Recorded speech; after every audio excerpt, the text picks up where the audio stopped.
All right, we are watching this together in class. I normally would just sort of go through these examples with you in class, but I decided that I wanted to have them recorded so that people could go back and watch them again, or if you can't be here for whatever reason, you can go back and watch them on your own time. So largely what we're going to be doing today is just going through some examples. I'm going to teach you guys a little bit about covalent compound nomenclature, which this term nomenclature means basically like how to systematically name compounds and how you can use the names to determine the structure. So we're going to be going through some examples of that, and we're going to keep it pretty basic for today. We're actually going to stretch this topic into sort of 2 days.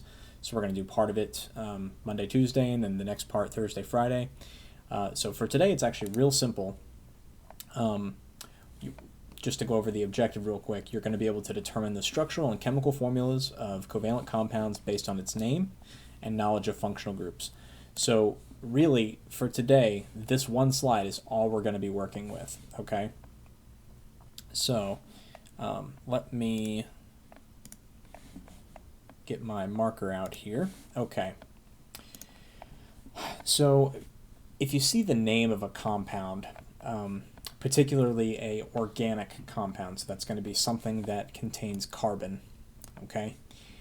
Usually its name can sort of tell you what its structure is, even like without completely spelling it out, right? You have to know how to do this, okay? This is a skill that we're going to be practicing. But the name itself can sort of tell you what the structure looks like, okay? And that's based off of these prefixes and suffixes, okay? So the first column over here, or the first table, are carbon chain prefixes. I've only shown you the first 6 here. It keeps going, okay, but we're just going to keep it at 6. This prefix, or these prefixes, if they're at the beginning of a name of a compound, these prefixes tell you how many carbons there are in a row, in a chain, okay, so the carbon chain, how many carbons there are, and so that can give you an idea of the size of the molecule, or of the compound, okay? So let me give you an example, all right? Let's go with the chemical compound called methane. Okay, methane. Well, methane starts with meth, okay, not methamphetamine, okay, but just meth, all right? And it's actually kind of funny. Methamphetamine, the drug, has way more than 1 carbon in it, so I'm not really sure where that name came from. But anyways, the prefix meth stands for 1 carbon, okay? And in fact, the structure for methane is very simple. It's CH4, 1 carbon. Okay, so there really isn't a chain, okay? There's methane, all right? We can look at another example. We can look at the next one down. We can look at ethane, okay? Let me get my marker back out here. Okay, ethane, so this has the prefix F. F means 2 carbons, so what you would want to do is connect your 2 carbons, okay? And, like I said, this is going to take a little bit of practice getting used to, but you have to sort of imagine, like, what would carbon look like if we were starting from ground zero here, right? Carbon would have 4 valence electrons to begin with, right? If you're looking at your periodic table, okay, carbon is right here, 4 valence electrons, all right? So each carbon would have 4 valence electrons to start, okay? And if there's no other information, if the name just says F and then ane, okay, we're going to get to that in a second. Ane means a single bond between the carbons, okay? Then everything else on the compound is just going to be hydrogens, okay? Hydrogen is by far the most common element in our universe, and it is all over the place, okay? So you determine the length of your carbon chain based off of the prefixes, and sometimes these suffixes will come into play. You might see ethane versus ethene or ethyne. We'll look at that in a minute. But yeah, you're just going to fill in sort of the remainder of the valence electrons that the carbon has with hydrogens, okay?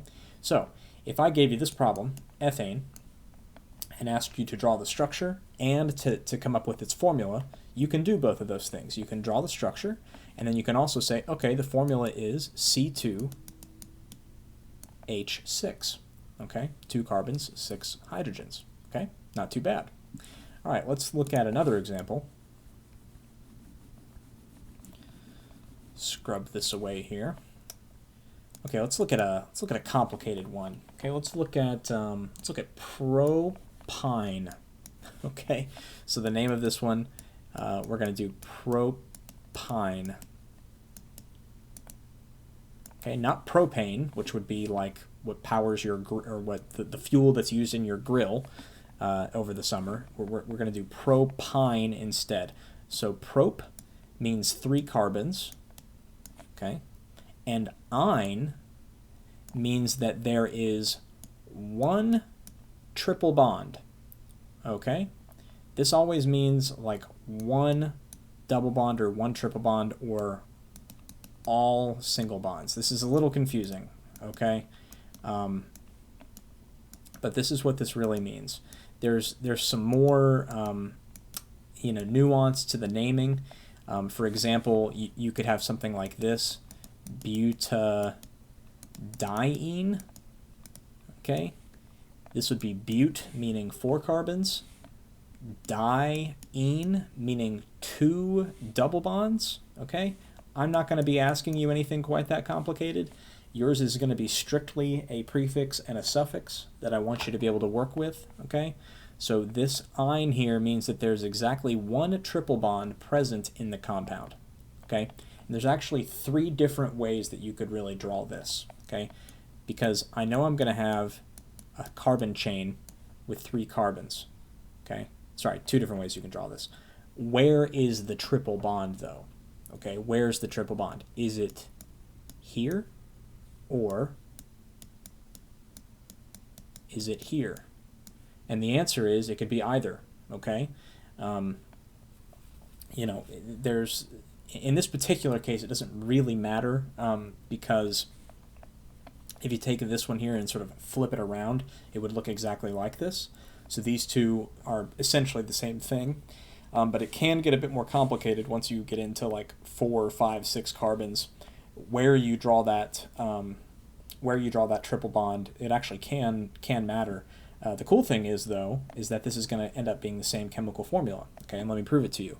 So let me fill in the remainder of the valence electrons. This carbon has 1, 2, 3 of its 4 valence electrons involved in this triple bond. So there's only going to be 1 more left there. This carbon in the middle actually has all 4 of its valence electrons used up, right? 1, 2, 3, 4. This carbon on the end still has 3. Okay, so if I tack my hydrogens on here, not working with a ton of space, there's my structure, okay? The formula for this would be C3H4, okay, and that's called propine, all right? And as you can see, I'm not going to draw it, but this would be the exact same structure just flipped around, right? Let's do one more example just for good measure here. Let me erase what we've got down here. Let's pick a big one, okay? Let's do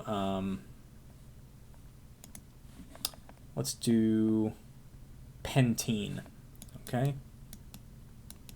Not Pantene, like the shampoo, but pentene, okay? Pentene. All right, so pent means 5 carbons, and then ene means that there's going to be 1 double bond somewhere, all right? Now, turns out there actually are ways for you to designate in the name where exactly the double bond is. Once again, that is a little bit beyond the scope of our first year advanced chemistry class. If you are planning on being a doctor or a nurse or a physician's assistant or even a CNA, okay, and you want to go to college and take classes towards that degree, you are going to have to learn many more details of organic chemistry nomenclature than this. But once again, I just want to give you guys the basics, okay? So we're going to spend a week on this and move on with our lives. All right, so pentene, 5 carbons, 1 double bond. So here's my carbon chain. Now this is what I'm talking about. Where is the double bond? Is it here? Is it in the middle somewhere, right? You can tell that there's actually 2 different things we could draw here. We could draw that, or we could draw this. Right? Either it's in the, am I crazy here? Oh yeah, sorry. There we go. Okay, so it's either on the end or it's in one of these middle 2 spaces, right? Either the double bond is in the final or first or last bond, or it's in the second or third bond, and right, you can sort of flip it horizontally to get that other copy. Turns out there are different ways to name this, but we don't have to worry about that, okay? So let's just focus on one of these.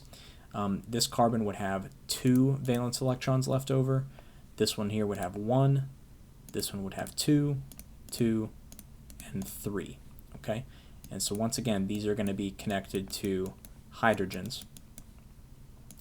These are all called hydrocarbons, by the way, okay, because they are made of hydrogen and carbon. Okay, and so we can come up with the formula for this. C5, right? And then we have 1, 2, 3, 4, 5, 6, 7, 8, 9, 10. C5H10, okay?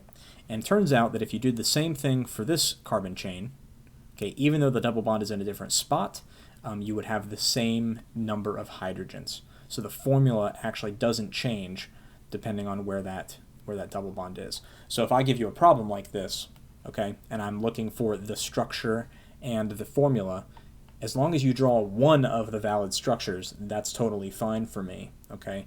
The formula is going to be the same either way, okay? Any of the ways that you draw it, the formula will end up being the same, okay?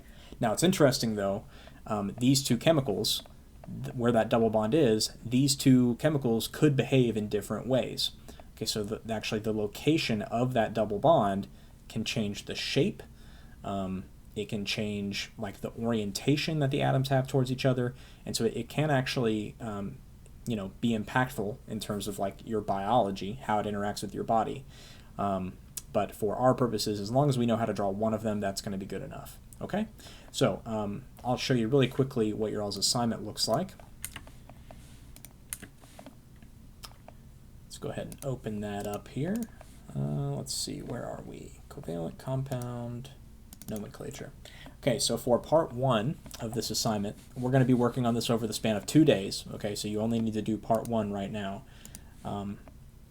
You're going to have 10 problems here, and they have prefixes and suffixes, and I want you to do 2 things, right? Draw me the structural formula, and then based on the structure that you draw, determine the chemical formula. Okay, and like I said, for several of these compounds, there may be multiple correct structural formulas, but there should only be exactly one correct chemical formula that would apply to all of those different potentially correct structural formulas. Okay, if you want to get really fancy, you can draw me all of the correct structural formulas. Okay, then I'll be impressed. All right. Okay, so we'll do a few more examples of this during class if you need it, but that is it for today. All right, thanks a lot.